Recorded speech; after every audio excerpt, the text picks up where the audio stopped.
എല്ലാവർക്കും നമസ്കാരം. പുതിയ വീഡിയോയിലേക്ക് എല്ലാ കൂട്ടുകാർക്കും സ്വാഗതം. കുറച്ച് ദിവസമായിട്ട് വീഡിയോ ഒന്നും ചെയ്യാൻ പറ്റില്ല. കാരണം എന്താണെന്ന് വെച്ച് കഴിഞ്ഞാൽ അത്യാവശ്യം നല്ല തിരക്കുണ്ടായിരുന്നു. പിന്നെ നമ്മുടെ ഇവിടെ കേരളത്തിൽ ആനകളുടെ എണ്ണം കുറവാണ്, പരിപാടികളുടെ എണ്ണം കൂടുതലും. അപ്പോൾ എല്ലാ സ്ഥലത്തേക്ക് അങ്ങനെ ഓടി എത്താൻ പറ്റണില്ലല്ലോ. അപ്പോൾ അതിൻ്റേതായ ചെറിയ ചെറിയ ബുദ്ധിമുട്ട്, ഉറക്കക്കുറവ് കാര്യങ്ങൾ, മുഖമൊക്കെ ഇരിക്കുന്നുണ്ടില്ലേ, വശക്കണ്ടായി ഉറങ്ങിയിട്ട് കുറച്ച് ദിവസമായി. അപ്പോൾ കുറേ ദിവസമായില്ലേ വീഡിയോസുകളൊക്കെ എടുത്തിട്ട്. അപ്പോൾ എല്ലാവരും പറയുന്നുണ്ട് എന്താണ് നമ്മുടെ പുതിയ ആനയുടെ വിശേഷങ്ങൾ, കാര്യങ്ങൾ എന്താണ് ചേട്ടാ, ഒന്നും അറിയാനില്ല, വീഡിയോസുകളെങ്കിലും ഇടുമെന്ന് പറഞ്ഞു. പുതിയ ആന കുഴപ്പങ്ങളൊന്നുമില്ല, വേറെ പ്രശ്നങ്ങളും കാര്യങ്ങളൊന്നുമില്ല. ഒരു മന്നൻ ആന, ആളെ കൊണ്ട് വേറെ ശല്യങ്ങളും കാര്യങ്ങളൊന്നും വരെ കണ്ടിട്ടില്ല. അഴിച്ചെടുക്കാൻ കുറച്ച് ബുദ്ധിമുട്ടുണ്ട്. അഴിച്ചെടുക്കാനെന്ന് പറഞ്ഞു കഴിഞ്ഞാൽ എല്ലാവരും പറയണു ഇതിനെ 2-3 ദിവസം, 3 ദിവസം, 4 ദിവസമൊക്കെ കൈകാര്യം ചെയ്തൊക്കെ അഴിച്ചെടുക്കാൻ പറ്റുള്ളൂ. അത്യാവശ്യം മുറിവും കാര്യങ്ങളൊക്കെ വരും അഴിക്കുമ്പോൾ എന്നൊക്കെ പറയണു. പക്ഷേ എന്താണെന്നറിയില്ല, ദൈവാനുഗ്രഹം കൊണ്ട് എനിക്കൊരു 10 മിനിറ്റ് കൊണ്ട് എനിക്ക് ആന ഇരുന്ന് തന്നു. ആന അഴിച്ചു, കുഴപ്പങ്ങളൊന്നുമില്ല, സന്തോഷമായിട്ടിരിക്കുന്നു. അവിടെ കിടന്നോ, എവിടെ ചെളിയിൽ പോയി കിടന്ന് മറിഞ്ഞിട്ട് വന്നേക്കണേ? കിടന്നോ, അവിടെ കിടന്നോ, കിടന്നോ, അവിടെ കിടന്നോ, ഉറങ്ങിക്കോ, കിടന്നോ. അഞ്ഞോ ഇരുന്നോടെ. അപ്പം അങ്ങനെ വേറെ വലിയ കുഴപ്പങ്ങളൊന്നുമില്ല. അഴിച്ചെടുത്തു, പരിപാടികളൊക്കെ എടുത്തു, കുഴപ്പങ്ങളൊന്നുമില്ല. പിന്നെ കുറേയൊക്കെ മെസ്സേജുകൾ വന്നിട്ടുണ്ട് ഈ ആനയുടെ കാര്യങ്ങളായിട്ട്. ഇങ്ങനെ കമൻറ്റുകൾ വന്നിട്ടുള്ളതാണ്. ചേട്ടാ, ഈ ആനയുടെ കണ്ണിന് കാഴ്ചക്കുറവുണ്ടോ എന്ന് ചോദിക്കുന്നുണ്ട്. അത് ഇടത്തെ സൈഡിലെ കണ്ണിന് കാഴ്ചക്കുറവല്ല, കണ്ണിന് കംപ്ലൈൻ്റ് ഇല്ല, പക്ഷേ കണ്ണിൽ വെള്ളം കയറിയിട്ടുണ്ട്. അപ്പോൾ അതിനുള്ള മരുന്ന് കാര്യങ്ങളൊക്കെ നമ്മൾ ചെയ്തുകൊണ്ടിരിക്കുകയാണ്. അത് ഇപ്പം മാറ്റിയെടുക്കാൻ പറ്റുമെന്ന് വിചാരിക്കുന്നു അടുത്ത ഒരു കുറച്ച് നാളത്തിനുള്ളിൽ. പിന്നെ മറ്റേ ആനയുടെ മേത്ത് എന്താ നിറച്ച് പാടുകൾ എന്ന് ചോദിക്കുന്നുണ്ട്. മേല് നിറച്ച് പാടെന്ന് പറഞ്ഞു കഴിഞ്ഞാൽ ഞാൻ പറഞ്ഞതുപോലെ തന്നെ ആനേനെ ഇപ്പം ഞാൻ ഒരു ആന അഴിച്ചു. എനിക്ക് അഴിക്കാൻ ഭയങ്കര മല്ലായിരുന്നു. ഓരോരോ കുറച്ച് നേരമൊക്കെ എടുത്തിട്ടാണ് ആന ഞാൻ അഴിച്ചെടുത്തതെന്ന് വിചാരിക്കുക.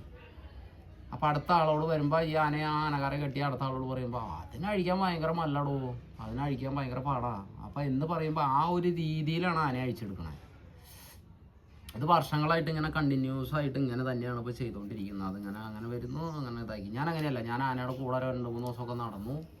അത് കഴിഞ്ഞ് ആനേനെ തറയിൽ കൊണ്ടുവന്ന് ആനയായിട്ടൊന്ന് ഇത്തിരി പെരുമാറി, ഇത്തിരി തീറ്റ വെള്ളമൊക്കെ കൊടുത്ത് കാര്യങ്ങളൊക്കെ കൊടുത്ത് ആനയ്ക്ക് മനസ്സിലായി ഞാനാണ് ആനക്കാരൻ, അല്ലെങ്കിൽ ഇനി പുതിയ ആൾ ഞാനാണെന്ന് ആനയ്ക്ക് മനസ്സിലായപ്പോൾ ആന വലിയ അംഗത്തിന് നിന്നില്ല. ഒരു 10-12 മിനിറ്റിനുള്ളിൽ ഞാൻ അഴിച്ചെടുത്തു. പിന്നെ വേറെ ഞാൻ നോക്കിയിട്ട് വേറെ ശല്യങ്ങളും കാര്യങ്ങളും ഒന്നുമില്ല. ആൾക്ക് നല്ലോണം ഫുഡ് വേണം, ഭക്ഷണം നല്ല വേണം, പിന്നെ പുള്ളിക്ക് നല്ല കിടന്നുറങ്ങണം. അപ്പം ഞങ്ങൾ എന്ത് ചെയ്യാന്ന് വെച്ച് കഴിഞ്ഞാൽ ഈ പരിപാടി സ്ഥലത്തൊക്കെ പോയി കഴിഞ്ഞാൽ ആനങ്ങനെ തൂങ്ങി നിൽക്കുകയാണെങ്കിൽ അപ്പം തന്നെ ആനനെ പിടിച്ച് കിടത്തി കഴുകും. ശരിക്കും നമുക്കൊന്നും ഉറങ്ങാൻ പറ്റില്ല. ചിലപ്പോൾ നമുക്ക് നമ്മുടെ കാര്യങ്ങൾ ചെയ്യാൻ പറ്റിയില്ലെങ്കിലും ആന ക്ഷീണം വരാത്ത രീതിയിൽ ആനേനെ പരിപാലിച്ചിട്ടാണ് നമ്മൾ കൊണ്ടുനടക്കുന്നത്. അതുമാതിരി തന്നെ കുറച്ച് നടക്കാനൊക്കെ ഉണ്ട്. നടക്കാനും കാര്യങ്ങളൊക്കെ കൂടുതലുണ്ടെന്നുണ്ടെങ്കിൽ ഞാൻ ആന എന്ത് ചെയ്യാന്ന് വെച്ച് കഴിഞ്ഞാൽ ആന ആ പരിപാടി കഴിഞ്ഞിട്ട് ഇനി അടുത്ത പരിപാടിക്ക് 2-3 മണിക്കൂർ ഗ്യാപ്പ് ഉണ്ടെങ്കിൽ ആ സമയം ആനയെ പിടിച്ച് കിടത്തി കഴുകണം എന്ന് പറഞ്ഞു കഴിഞ്ഞാൽ മണ്ണ് കളയാൻ വേണ്ടിയിട്ടുള്ള കഴുകല്ല. ആനയെ പിടിച്ച് കിടത്തി കഴുകുമ്പോൾ ആനയുടെ ആ ക്ഷീണം കാര്യങ്ങളെല്ലാം ആനയ്ക്ക് മാറി കിട്ടും. അപ്പോൾ വീണ്ടും ആന ആ ക്ഷീണം മാറി കഴിയുമ്പോൾ വീണ്ടും ആനയ്ക്ക് ഉഷാറായിട്ട് നല്ല, നമുക്ക് ഈ പൂരപ്പറമ്പിൽ ചെന്നിട്ട് ഇങ്ങനെ ഉറങ്ങി തൂങ്ങി നിൽക്കണ ആനേനെ എനിക്ക് പറ്റില്ല. എനിക്ക് എപ്പോഴും നല്ല കണ്ണ് തുറന്ന് നല്ല പ്രസരിപ്പോടെ നല്ല ആക്റ്റീവായിട്ട് നിൽക്കുന്ന ആനേനെയാണ് നമ്മൾ പൂരപ്പറമ്പിൽ കൊണ്ടുപോകാറ്. നമുക്ക് അതാണ് ഇഷ്ടവും. അപ്പം നമുക്ക് അതിന് ചിലപ്പോൾ ചില സമയങ്ങളിലൊക്കെ എന്ന് പറഞ്ഞു കഴിഞ്ഞാൽ ഇപ്പം നമ്മൾ പോണു, ആന ഇപ്പോൾ തലേദിവസം പരിപാടി നടന്ന് രാത്രി ഉറക്കൊളിച്ച് പിറ്റേ ദിവസം രാവിലെ 7 മണിയാകുമ്പോൾ അവിടെ ശീവേലി ഉണ്ടെന്ന് പറഞ്ഞു. നമ്മളവിടെ എത്തിക്കഴിഞ്ഞ് രാവിലത്തെ ശീവേലി കഴിഞ്ഞിട്ട് പിന്നെ വൈകിട്ട് ഒരു 4 മണിക്ക് പരിപാടി ഉള്ളൂ എന്ന് പറഞ്ഞു കഴിഞ്ഞാൽ ആ 11 മണി തൊട്ടിട്ട് 1, 2, 3, 4 ആ 2-2.5 മണിക്കൂർ സമയമുണ്ടല്ലോ, അത് ആനയെ പിടിച്ച് കിടത്തിയിട്ട് കഴുകും. അപ്പോൾ ശരിക്കും നമുക്കൊന്നും ഉറങ്ങാൻ പറ്റില്ല, നമുക്ക് ശരിക്കും ഭക്ഷണം കഴിക്കാൻ പറ്റില്ല, അതൊന്നും പറ്റില്ല. എന്നാലും ആന ഭംഗിയായിട്ടിരിക്കുമല്ലോ. അപ്പോൾ അത് പിള്ളേരെ ആ ഒരു ട്രാക്ക് മാറി നിൽക്കുക. പക്ഷേ ഞാനത് പിള്ളേരോട് കാര്യം പറഞ്ഞപ്പോൾ അത് അവർക്കും മനസ്സിലായി. അപ്പോൾ അത് കാരണം കൊണ്ട് വലിയ കുഴപ്പങ്ങളും കാര്യങ്ങളൊന്നും ഇല്ലാണ്ട് പോകുന്നുണ്ട്. പിന്നെ കുറേ ആൾക്കാർ ചോദിക്കുന്നുണ്ട് ഈ ആനേനെയും കൊടുക്കുമോ ചേട്ടാ? ഈ ആനേനെ കൊടുക്കില്ല. ഇതിനെ കൊടുക്കാൻ വേണ്ടിയിട്ടല്ല കൊണ്ടുവന്നത്. ഈ ദേവികൃഷ്ണൻ എന്ന് പറഞ്ഞ ആന, എൻ്റെ ഹരിച്ചേട്ടൻ ഈ ആനേനെ വാങ്ങണമെന്ന് ആഗ്രഹം ഉണ്ടായിട്ട് ഈ ആനേനെ പണ്ട് ഇവരുടെ കയ്യിൽ തന്നെ ഇരിക്കുന്ന സമയത്ത് ഇവിടെ കൊണ്ടുവന്നിട്ട് 5-6 മാസം ആനയെ നോക്കിയതാണ്. അത്ര ഇഷ്ടപ്പെട്ടിട്ടാണ് ഈ ആനയെ നോക്കിയത്. നന്ദൻ എന്ന് പറഞ്ഞാൽ അങ്ങനെ ഇഷ്ടപ്പെട്ട് വന്ന ആനയല്ല, അത് പെട്ടെന്ന് ഒരു സുപ്രഭാതത്തിൽ അതിനുള്ള സാഹചര്യങ്ങൾ വന്നപ്പോൾ വന്ന ആനയാണ്. പക്ഷേ ഈ ആന എന്ന് പറഞ്ഞു കഴിഞ്ഞാൽ ചേട്ടൻ ഇതിൻ്റെ പിന്നാലെ നടന്ന് അത്രയും കാലം നടന്നിട്ട് പിടിച്ച് കൊണ്ടുവന്ന ആനയത്. അതുകൊണ്ട് ഇതിനെ ഇനി കൊടുക്കില്ല. പിന്നെ ചോദിച്ചിട്ടുണ്ട് ആ മറ്റേ സൈഡിലെ മുഴകൾ മാറൂ ചേട്ടാന്ന് ചോദിച്ചിട്ടുണ്ട്. സൈഡിലെ മുഴ എന്ന് പറഞ്ഞാൽ വലത്തെ സൈഡിൽ കന്നെന്ന് പറയുന്നത്, അതായത് ഈ താഴെ മുകളിൽ ഇവിടെയായിട്ട് വലിയൊരു മുഴയായിരുന്നു. അതിപ്പോൾ ഏകദേശം മാറി, അതിൻ്റെ ഉള്ളിൽ മുറിവൊക്കെ ഉണങ്ങിയിട്ട് ഏകദേശം ഒരു ഈ ഒരു വലിപ്പത്തിലും കൂടി ഉണങ്ങാനുണ്ട്. ചെറിയൊരു മുറിവുള്ളൂ, അത് ഉണക്കിയെടുക്കാൻ പറ്റും. പിന്നെ അടുത്ത സൈഡിൽ ആ വീർത്ത് നിൽക്കുന്ന ഭാഗം മാറ്റാൻ പറ്റുമെന്നാണ് ചോദിച്ചിട്ടുള്ളത്. അത് മാറ്റാൻ മാറ്റും. ഇതിക്ക് മുമ്പ് ഒരു ആനയെ മാറ്റിയിട്ടുണ്ട്. ഒന്നല്ല 2-3 ആനയ്ക്ക് ഇങ്ങനത്തെ ഒരു സിറ്റുവേഷനിലുള്ള ആനകളെ ഞാനത് റെഡിയാക്കി എനിക്ക് എടുക്കാൻ പറ്റിയിട്ടുണ്ട്. അപ്പം അതുപോലെ തന്നെ ഇതും നോക്കാമെന്ന് വിചാരിച്ചിട്ട് ഇനിയിപ്പം നമ്മുടെ ആറാട്ടുപുഴ പൂരമാണ് വരുന്നത്. നമ്മുടെ ഹരിച്ചാട്ടൻ ഈ ആറാട്ടുപുഴ അമ്പലത്തിലെ ഒട്ടുമിക്ക പരിപാടികൾക്കും ആനകളെ ചെയ്യണത് ഹരിച്ചാട്ടനാണ്. അപ്പോൾ അത് കാരണം കൊണ്ട് ഈ ആറാട്ടുപുഴ പൂരം കഴിഞ്ഞ് നമ്മളൊരിക്കലും ആ മുഴ അതുമേക്ക് നമ്മൾ ട്രീറ്റ്മെൻറ്റ് തുടങ്ങുന്ന സമയത്ത് ആന ഉറക്കുളയ്ക്കാൻ പാടില്ല. അതായത് ആന ഉറക്കുളച്ച് കഴിഞ്ഞ് കഴിഞ്ഞാൽ ഈ മുറിവ് പഴുപ്പെന്ന് പറഞ്ഞു കഴിഞ്ഞാൽ അതിനകത്ത് ആ മുഴയ്ക്കകത്ത് കംപ്ലീറ്റ് പഴുപ്പാണ്. പഴുപ്പെന്ന് പറയുന്നത് പറഞ്ഞു കഴിഞ്ഞാൽ നമ്മൾ വിചാരിക്കുന്നേക്കാളും കൂടുതൽ അതിനകത്ത് പഴുപ്പാണ്. അപ്പോൾ ആ പഴുപ്പ് അത് ആദ്യം ഒരു സൈഡിൽ നിന്ന് അത് കീറല്ല ചെയ്യുക, അതിങ്ങനെ കട്ട് ചെയ്യാൻ പറ്റില്ല. കട്ട് ചെയ്യാൻ ഡോക്ടർമാരൊക്കെ ശരിക്കും പറഞ്ഞു കഴിഞ്ഞാൽ സർജറി ചെയ്യുക. പക്ഷെ അത് സർജറി ചെയ്ത് കഴിഞ്ഞാൽ മുറിവ് ഉണങ്ങാൻ ഭയങ്കര പാടായിരിക്കും. സർജറി ചെയ്യാതെ തന്നെ അതിൻ്റെ ഉള്ളിലെ പഴുപ്പ് കളയാനുള്ള വിദ്യകളുണ്ട്. അപ്പോൾ അതും മാറ്റി ഇതൊക്കെ ആക്കി ആ കണ്ണിന് വേണ്ടിയിട്ട് ട്രീറ്റ്മെൻറ്റ് ചെയ്തുകൊണ്ടിരിക്കുന്നുണ്ട്. ഇപ്പോൾ ഓൾറെഡി നമ്മൾ മരുന്ന് ചെയ്യുന്നുണ്ട്. കണ്ണിന് ആ വെള്ളപ്പാട് മാറി തുടങ്ങിയിട്ടുണ്ട്. കണ്ണിന് കാഴ്ചക്കുറവില്ല എന്നാണ് എനിക്ക് തോന്നുന്നത്. വെള്ളം കയറി നിൽക്കണു, അതിനുള്ള ട്രീറ്റ്മെൻറ്റ് നടന്നുകൊണ്ടിരിക്കുകയാണ്. പിന്നെ കുറച്ച് ആൾക്കാർ പെട്ടെന്ന് ഇങ്ങനെ പറയണ്ടായിരുന്നു, ഞാൻ ആനയിൽ നിന്ന് ഒഴിവായി, ഞാൻ ആനയിൽ നിന്ന് മാറി. ഞാൻ ആനയിൽ നിന്ന് ഒഴിവായിട്ടില്ല, ഞാൻ മാറിയിട്ടില്ല. തൽക്കാലം മാറാൻ ഉദ്ദേശിച്ചിട്ടില്ല. ഇവിടെ ഇനിയിപ്പോൾ ഇവിടെ ഈ ഹരിച്ചേൻ്റെ കൂടെ തന്നെ ഇവിടെ ഏതാന വന്നാലും ഇവിടെ കൂടാ എന്നുള്ളൊരു തീരുമാനത്തിലാണ് ഞാൻ ഇരിക്കുന്നത്. ഞാൻ ഇനി വേറെ പുറത്ത് ആനപ്പണിക്ക് പോകണില്ല. പുറത്ത് ആനപ്പണിക്ക് പോകണില്ല എന്ന് പറഞ്ഞു കഴിഞ്ഞാൽ പെട്ടെന്നൊന്നും പോകാൻ സാധ്യതയില്ല. കാരണം എന്താണെന്ന് വെച്ച് കഴിഞ്ഞാൽ ഇവിടെ ഹരിച്ചേൻ്റെ ഡീലിങ്സ് എല്ലാം പക്കയാണ്. മാന്യമര്യാദയ്ക്കുള്ള ശമ്പളമുണ്ട്, കാര്യങ്ങളുണ്ട്. നമുക്ക് ടെൻഷനില്ല. പരിപാടിയാണെങ്കിൽ നമ്മളോട് ചോദിച്ചിട്ടേ പരിപാടി എടുക്കുകയുള്ളൂ. ചേട്ടാ അവിടെ ഇത്ര തരം പരിപാടി ഉണ്ട്, രാത്രി ഉറക്കമുളയ്ക്കുന്ന പരിപാടിക്ക് അദ്ദേഹം വിടാറില്ല. 2-3 മണിക്കൂറുള്ള പരിപാടിക്കാണ് കൂടുതലായിട്ട് ആൾ ആനയെ വിടുന്നത്. അതായത് ആനയും നന്നായിരിക്കണം, ആനക്കാരും നന്നായിരിക്കണം എന്ന് നല്ല രീതിയിൽ ആഗ്രഹിക്കുന്ന ഒരു മനുഷ്യനാണ്. പിന്നെ അദ്ദേഹം ഒരു ആനയെ വാങ്ങി അത് കൊടുത്തു. അത് വെറുതെ വാങ്ങി കൊടുത്തു എന്ന് പറഞ്ഞു കഴിഞ്ഞാൽ അതിനെ നന്നാക്കി ഉഷാറാക്കി ഒലിപ്പിച്ച് അതിൻ്റെ ഭംഗി കാര്യങ്ങളൊക്കെ നോക്കി അതിന് ഇഷ്ടപ്പെട്ട ഒരാൾ വന്ന് കഴിഞ്ഞപ്പോൾ അതിനെ കൈമാറ്റം ചെയ്തു. അതിനാരും കൂടുതൽ എണ്ണപ്പെടേണ്ട ആവശ്യമില്ല. അതിന് എണ്ണപ്പെടണ്ട നിങ്ങൾ പറഞ്ഞ 2-3 ആൾക്കാരുണ്ട് കേട്ടോ. എന്തിനാ അതിനെ കൊടുത്തേ? നിങ്ങളതിനെ കൊടുത്തത് നിങ്ങൾക്ക് അതിനെ നോക്കാൻ പാടില്ല. നിങ്ങൾ ബിസിനസ് ലാഭത്തിന് വേണ്ടിയിട്ട് ചെയ്തതാണ്. അവനവൻ്റെ വീട്ടിലെ പട്ടിക്ക് ഒരു നേരത്തെ ബിസ്ക്കറ്റ് ആദ്യം വാങ്ങി കൊടുക്കും, എന്നിട്ട് നാട്ടുകാരുടെ ആനയുടെ കാര്യം അന്വേഷിക്കാൻ വരാം. അത് അവരുടെ കാശ് കൊടുത്ത് മേടിച്ച ആൾക്കാർ തീരുമാനിക്കും എന്ത് ചെയ്യണമെന്ന്. ഞങ്ങളത് അനുസരിക്കും. അല്ലാണ്ട് നമുക്കതിൽ വേറെ പ്രത്യേകിച്ച് അഭിപ്രായങ്ങളില്ല. നമുക്ക് പറയാൻ പറ്റില്ല. ഞാൻ തൊഴിലാളിയാണെങ്കിൽ തൊഴിലാളി മാത്രമാണ്. മുതലാളിമാർ തീരുമാനിക്കുന്നത് എന്താണോ അത് നിറവേറ്റി കൊടുക്കുക എന്നുള്ളതാണ് എൻ്റെ ഉത്തരവാദിത്തം. അത് ഞാൻ വളരെ ഭംഗിയായിട്ട് ചെയ്യുന്നുണ്ട്. പിന്നെ 2 ആൾക്ക് ഈ ആന ചട്ടാവില്ല എന്ന് പറയണു. പക്ഷേ നമുക്ക് 2 ആൾക്ക് ചട്ടാക്കാൻ പറ്റുമെന്ന് നമുക്ക് നോക്കാം. പക്ഷേ ഒരു വേറെ നമുക്ക് എൻ്റെ ഒരു ഫ്രണ്ട് ഉണ്ട്, ഒരു കുട്ടിയുണ്ട്, കുന്നംകുളത്തുള്ളതാണ്. R1 പ്രൈഡ്സ് എന്ന് പറഞ്ഞൊരു ചാനലുണ്ട് അവർക്ക്. അതിനകത്ത് ഈ ആനയുടെ ഇൻ്റർവ്യൂ ഉണ്ട്. അതിനകത്ത് കറക്റ്റായിട്ട് ആ ഇൻ്റർവ്യൂവിൽ പറയുന്നുണ്ട് ഈ ആന 2 പാപ്പാന് 2 ആൾക്ക് കൊണ്ട് നടക്കാൻ പറ്റും എന്ന് പറയുന്നുണ്ട്. അപ്പോൾ അത് വഴിയെ നമുക്ക് ശ്രമിച്ച് നോക്കാം. പിന്നെ വീഡിയോസുകൾ ഒക്കെ നമ്മുടെ ആനയുടെ വീഡിയോ പെൻഡിങ് നിൽക്കുകയാണ്. അതുപോലെ തന്നെ വേറെ കുറേ കാര്യങ്ങൾ പെൻഡിങ്ങിൽ നിൽക്കുകയാണ്. ഇതൊന്നും എനിക്ക് പറയാൻ പറ്റിയിട്ടില്ല. കാരണം എന്താണെന്ന് വെച്ച് കഴിഞ്ഞാൽ അത്യാവശ്യം നല്ല രീതിയിലുള്ള തിരക്കുണ്ട്. ആ തിരക്കുണ്ടായിരുന്നു കേട്ടോ. ഇനി കഴിഞ്ഞു, ഇനി ഒന്നുമില്ല. ഇനി കുറച്ച് പരിപാടികളും കൂടി ഉള്ളൂ. ബാക്കി തിരക്കുള്ള പരിപാടി സീസൺ ഏകദേശം പകുതി കഴിഞ്ഞു. അതായത് ഫെബ്രുവരി കഴിഞ്ഞ സീസൺ പകുതി കഴിഞ്ഞു. ഇനിയിപ്പോൾ മാർച്ചായില്ലേ. ഇനിയിപ്പോൾ ആറാട്ടുപുഴ പൂരം ഉണ്ട്, പിന്നെ മറ്റേ കൂടൽമാണിക്യം, തൃശ്ശൂർ പൂരം, അങ്ങനെയുള്ള കുറച്ച് പരിപാടികളും കൂടി ഉണ്ടാവും. അങ്ങനെ പറഞ്ഞ് ഇനിയിപ്പോൾ 20-ാം തീയതി തൊട്ടിട്ട പരിപാടികളെന്ന് പറഞ്ഞു. അപ്പോൾ ഈ അടുത്ത ദിവസങ്ങളൊക്കെ ആയിട്ട് നമുക്ക് കണ്ടിന്യൂസ് നമ്മുടെ പഴയ ആ ഒരു ലൈനിൽ വീഡിയോസുകൾ നമുക്ക് ചെയ്യാം.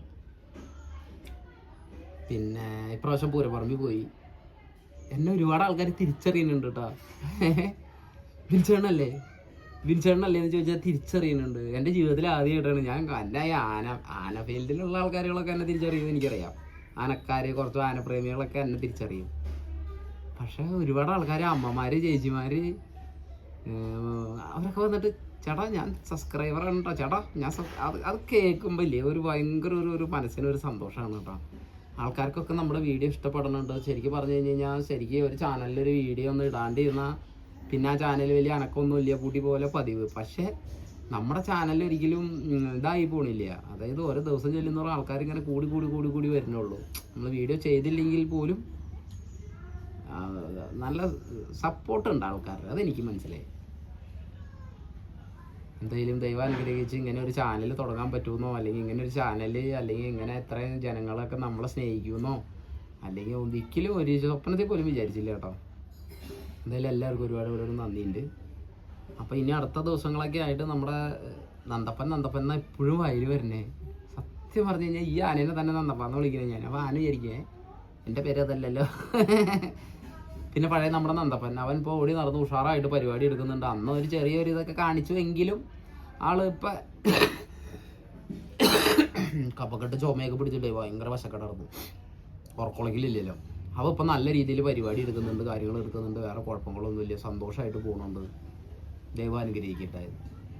പിന്നെ ഇനി ഇവനെ ഒന്ന് ക്ലിയർ ആക്കി എടുക്കണം. അവൻ്റെ ശരീരമൊക്കെ നന്നാക്കി നല്ല ഉഷാറാക്കി അവൻ്റെ അസുഖങ്ങൾ, മുറിവല്ല മുഴ കാര്യങ്ങളതൊക്കെ മാറ്റി ആ കണ്ണിനൊരു കാഴ്ച കിട്ടണം. പിന്നെ മുറിവ് മുഴ മാറണം. പിന്നെ അവൻ എന്തൊക്കെ ചെയ്തു കൊടുക്കാൻ പറ്റും അതൊക്കെ ചെയ്തു കൊടുക്കണം. നല്ല ഭക്ഷണം കൊടുക്കണം, ആഹാരങ്ങൾ. ഇനി അവനെ നമ്മൾ തുടങ്ങിയിട്ടില്ലേ, നമ്മളൊന്നും തുടങ്ങിയിട്ടില്ല, നമ്മൾ തുടങ്ങാൻ പോകണുള്ളൂ. നമ്മൾ ഈ മാർച്ച് മാസം കഴിഞ്ഞ പിന്നെ നമ്മൾ അവന് വേണ്ടിയിട്ടുള്ള എല്ലാ പരിപാടിയും, അതായത് അവന് വേണ്ടിയിട്ട് ശരിക്കും പറഞ്ഞു കഴിഞ്ഞാൽ അവൻ്റെ ചിലവിന് വേണ്ടിയിട്ട് മാത്രം പരിപാടി എടുക്കുന്നത് കൂടാതെ അവൻ്റെ ചിലവിനുള്ളതിന് വേണ്ടിയിട്ട് മാത്രം ഒരു തുക മുതലാളി കണ്ടെത്തിയിട്ടുണ്ട്. അല്ലെങ്കിൽ അത് മാറ്റി വെച്ചിട്ടുണ്ട് അവന് ചിലവ് ചെയ്യാനുള്ളത്. ഇപ്പം തന്നെ വിളിച്ച് പറഞ്ഞിട്ടുണ്ട്. ഈന്തപ്പഴം തന്നെ 200-250 കിലോ ഈന്തപ്പഴം പറഞ്ഞിട്ടുണ്ട്, 200 കിലോളം പറഞ്ഞിട്ടുണ്ട്. പിന്നെ അവന് വേണ്ട മരുന്നുകൾ, സാധനങ്ങൾ, കാൽസ്യം, വൈറ്റമിൻ സാധനങ്ങൾ ഇതെല്ലാം കൊടുത്ത് നല്ല അവന് എന്തൊക്കെ ചെയ്തു കൊടുക്കാൻ പറ്റുമോ അതെല്ലാ കാര്യങ്ങളും ചെയ്തു കൊടുത്തിട്ട് നല്ല അടിപൊളിയായിട്ട് കൊണ്ട് നടക്കണം. അപ്പോൾ അതുപോലെ തന്നെ നമ്മുടെ നന്ദപ്പനെ സ്നേഹിച്ച പോലെ തന്നെ നമ്മുടെ ഈ ഒരു ഇവനെയും ദേവികൃഷ്ണൻ എന്ന് പറഞ്ഞ ആനനെ അവനെയും കൂടി ജനങ്ങൾ ഉൾക്കൊള്ളുമെന്ന് ഞാൻ വിചാരിക്കുന്നു. കാണുമ്പോൾ ഇത്തിരി ഗൗരവമൊക്കെ ഉണ്ടെന്നുള്ളൂ. ആൾ പാവാ, ആരെയും ഉപദ്രവിക്കൊന്നുമില്ല. എല്ലാം കൊണ്ടും വളരെ നല്ല രീതിക്ക് തന്നെ മുന്നോട്ട് പോയിക്കൊണ്ടിരിക്കുന്നു. പിന്നെ നമ്മുടെ പഴയ ആനകളുടെ കുറച്ച് വീഡിയോസുകളൊക്കെ ചെയ്യാനുണ്ട്. കേര ആനയും കൊണ്ടും മറ്റേ അജഗജാന്തര സിനിമ ഷൂട്ടിങ്ങിൽ ഷൊർണൂർ പുഴയിൽ കിടന്നിട്ട് കുറച്ച് അഭ്യാസങ്ങളൊക്കെ ഉണ്ടായിരുന്നു. അപ്പം അതൊക്കെ ഞാൻ വഴിയെ പറയാം. എന്തായാലും എല്ലാ കൂട്ടുകാരും വീഡിയോ ചെയ്യണം എന്നൊക്കെ ആഗ്രഹമൊക്കെ ഉണ്ട്. പക്ഷേ നമ്മൾ ഈ ഉറക്കുളച്ച് ഇങ്ങനെ ഇതാക്കി പിന്നെ സമയം ഒന്നിനും അവിടെ തികയാണ്ട് വന്നു. പിന്നെ നമ്മൾ വീഡിയോ ഒക്കെ എടുക്കാതിരിക്കുമെന്ന് പറഞ്ഞു കഴിഞ്ഞാൽ നമ്മുടെ മനസ്സിൽ നിന്ന് നമുക്ക് തുറന്നു വരുന്ന വരണം. പിന്നെ ഇപ്രാവശ്യം പൂരപ്പറമ്പിൽ പോയപ്പോൾ കുറച്ച് കാര്യങ്ങളൊക്കെ ഉണ്ട്. ഞാൻ വഴിയെ പറയാം, അടുത്ത വീഡിയോസൊക്കെ ആയിട്ട് പറയാം. അപ്പോൾ എന്തെങ്കിലും മറ്റേ വീഡിയോസുകൾ ഇടാൻ പറ്റാത്തിട്ട് വരുന്നത് സാഹചര്യം ഇങ്ങനെ ആയതുകൊണ്ടാണ്. അതെല്ലാവരും മനസ്സിലാക്കുമെന്ന് വിചാരിക്കുന്നു. അപ്പോൾ ഇന്നിപ്പോൾ ആനേനെ കുളിപ്പിക്കൽ കാര്യങ്ങൾ, നടയമരൊക്കെ നഖമൊക്കെ ഒന്ന് ചെത്തി കൂട്ടി വൃത്തിയാക്കണം. അപ്പോൾ പിന്നെ പുള്ളിയുടെ എല്ലാം ഒന്ന് ക്ലിയറാക്കി. അപ്പോൾ ഇനിയിപ്പോൾ ഇതിൻ്റെ കൂടെ തന്നെ കഴുകണ വീഡിയോയും, നടയമരം ചെത്തി കൂട്ടണ വീഡിയോയും, കല്ലിന് കഴുകണ വീഡിയോയും, ആനയെ കഴുകി വൃത്തിയാക്കണ വീഡിയോ കാര്യങ്ങളെല്ലാം കൂടെ കോർത്തിണക്കിയിട്ട് ഈ ഒരു വീഡിയോയിൽ തന്നെ പരമാവധി ചെയ്യാൻ പറ്റുമെന്ന് നോക്കാം. അപ്പോൾ എന്തായാലും എന്നെ സപ്പോർട്ട് ചെയ്യുന്ന എൻ്റെ എല്ലാ കൂട്ടുകാർക്കും എല്ലാവർക്കും. പിന്നെ ഫോണിൽ വിളിച്ചിട്ട് കിട്ടണില്ല എന്ന് കുറേ ആൾക്കാർ പരാതി പറയുന്നുണ്ട്. ഫോണിൽ വിളിച്ചിട്ട് കിട്ടണില്ല, ചേട്ടനെ മെസ്സേജ് അയച്ചിട്ട് റിപ്ലൈ ഇല്ല, ഫോണിൽ വിളിച്ചിട്ട് കിട്ടണില്ല. അതെന്താ സംഭവം എന്ന് വെച്ച് കഴിഞ്ഞാൽ ഇത്ര ദിവസം അടിപ്പിച്ച് പരിപാടി ഉണ്ടായിരുന്നു. പരിപാടി കഴിഞ്ഞിട്ട് ഇപ്പോൾ ഒരു 10 മണി പരിപാടി സമയത്താണെങ്കിൽ ഞാൻ പിന്നെ ഫോൺ എടുക്കില്ല. മെസ്സേജിന് റിപ്ലൈ കൊടുക്കാമെന്ന് പറഞ്ഞു കഴിഞ്ഞാൽ ഞാൻ തമാശയായിട്ട് പറഞ്ഞല്ലേ. വീണ്ടില്ലേ ഇതൊക്കെ ഇങ്ങനെ ഇത് ഇതൊക്കെ വന്നിട്ട് ഇങ്ങനെ മെസ്സേജുകളാണ് ഈ വന്നിട്ടുള്ളത് കംപ്ലീറ്റ്. ഞാൻ ഇതിനൊക്കെ റിപ്ലൈ കൊടുത്ത് എപ്പം തീരാനാ? അതാണ് മെയിൻ കാര്യം. പിന്നെ ഫോണിൽ വിളിച്ചാൽ കിട്ടാത്തത് ആകെ ചിലപ്പോൾ കുറച്ച് നേരമൊക്കെ ആയിരിക്കും നമുക്ക് ഉറങ്ങാൻ കിട്ടുന്ന സമയം. അപ്പം ഞാൻ എപ്പോഴും പറയാറുണ്ട്, നിങ്ങൾ എന്നെ വിളിക്കുമ്പോൾ നിങ്ങൾക്ക് എന്തെങ്കിലും എമർജൻസി ആയിട്ടുള്ളൊരു കാര്യം അല്ലെങ്കിൽ അത്യാവശ്യമായിട്ടുള്ളൊരു കാര്യമാണെന്നുണ്ടെങ്കിൽ വിളിക്കുക. അല്ലെങ്കിൽ സീസൺ കഴിഞ്ഞിട്ട് പിന്നെ എപ്പോൾ വേണമെങ്കിലും വിളിച്ചോ, ഒരു കുഴപ്പമില്ല. സീസൺ സമയത്ത് പരമാവധി ഒന്ന് ഇതാക്കുക.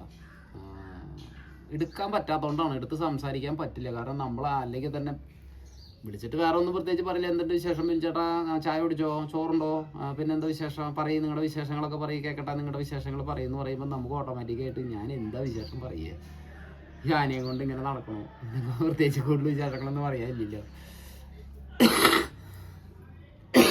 അപ്പം നിങ്ങൾക്ക് എന്തെങ്കിലുമൊക്കെ അത്യാവശ്യങ്ങൾ വരികയാണെങ്കിൽ മാത്രം പരമാവധി ഒന്ന് വിളിക്കാൻ വിളിക്കുക. അല്ലെങ്കിൽ ഒന്ന് സീസൺ കഴിയണ വരെ. നമ്പർ ഒന്നും മാറിയിട്ടില്ല. കുറേ ആൾക്കാർ ചോദിക്കുന്നുണ്ട് നമ്പർ മാറിയിട്ടുണ്ടോ. ഞാൻ ഇൻസ്റ്റാഗ്രാമിൽ നിന്നും പിന്നെ സോഷ്യൽ മീഡിയയിൽ നിന്നൊക്കെ നമ്പർ മാറ്റിയിട്ടുണ്ടായിരുന്നു. അപ്പോൾ പിന്നെ കുറേ ആൾക്കാർ ഇങ്ങനെ പല ആൾക്കാരോട് നമ്പർ ചോദിച്ച് നടക്കുന്നുണ്ട്. ബിൻചേട്ടൻ്റെ നമ്പർ കിട്ടാൻ വല്ല വഴിയുണ്ട്, ബിൻചേട്ടൻ്റെ നമ്പർ കിട്ടാൻ വല്ല വഴിയുണ്ടോന്ന്. അപ്പോൾ ഞാൻ എന്തായാലും നമ്പർ ഒന്നുകൂടി ഇതിൽ പിൻ ചെയ്ത് വയ്ക്കാം. എൻ്റെ നമ്പർ കിട്ടാൻ വേണ്ടിയിട്ട് വേറെ ആരെയും വിളിച്ച് അന്വേഷിക്കേണ്ട. എൻ്റെ ചാനലിൽ തന്നെ എൻ്റെ നമ്പറുണ്ട്. ഞാൻ ഡിലീറ്റ് ആക്കിയിരുന്നു, കാരണം കോളുകൾ കണ്ടമാനം വന്നപ്പോൾ എനിക്ക് എടുക്കാൻ പറ്റണില്ല. പിന്നെ എൻ്റെ പണി പിന്നെ അറിയാലോ, ഞാൻ മറ്റുള്ള ആൾക്കാരെ പോലെ അല്ലെങ്കിൽ പിള്ളേരെ അങ്ങോട്ട് നിങ്ങളങ്ങോട്ട് ആക്കിക്കോന്ന് പറഞ്ഞിട്ട് മാറിയിരിക്കുന്ന പരിപാടിയല്ല. ഞാൻ ഇവരുടെ കൂടെ, അതായത് എന്ത് കാര്യത്തിനാണെങ്കിലും ഞാൻ ഇവരുടെ കൂടെയാണ്. അത് പിള്ളേരുടെ കൂടെ അങ്ങനെ നിൽക്കും. അപ്പോൾ അത്രയൊക്കെ ഉള്ളൂ. ഇന്നിപ്പോൾ ഒരു വീഡിയോ ചെയ്യാനുള്ളൊരു മൂഡ് ഉണ്ടായില്ല. പിന്നെ ഇന്നിപ്പോൾ കുറച്ച് കമൻറ്റുകൾ കണ്ടു കഴിഞ്ഞപ്പോൾ എല്ലാവരും ഒന്ന് കണ്ട് ടാറ്റയൊക്കെ പറഞ്ഞിട്ട് പോവാം. എന്തായാലും സപ്പോർട്ട് ചെയ്യുന്ന എല്ലാവർക്കും ഒരുപാട് നന്ദി. ഇനി പുറകെ നല്ല നല്ല വീഡിയോസുകൾ, നമ്മുടെ ഈ ആനയുടെ വീഡിയോസുകളും കാര്യങ്ങളും അതൊക്കെ ആയിട്ട് പുറകെ നമുക്ക് ചെയ്യാം. അപ്പം എല്ലാവർക്കും ടാറ്റ. വിഷമമൊന്നും വിചാരിക്കണ്ട, ഞാൻ കൂടെ ഉണ്ട്. ഞാൻ എപ്പോഴും ഉണ്ടാവും. ഞാൻ സമയം കിട്ടാത്തൊരു ബുദ്ധിമുട്ട് മാത്രമേ ഉള്ളൂ കേട്ടോ. അപ്പോൾ എന്തായാലും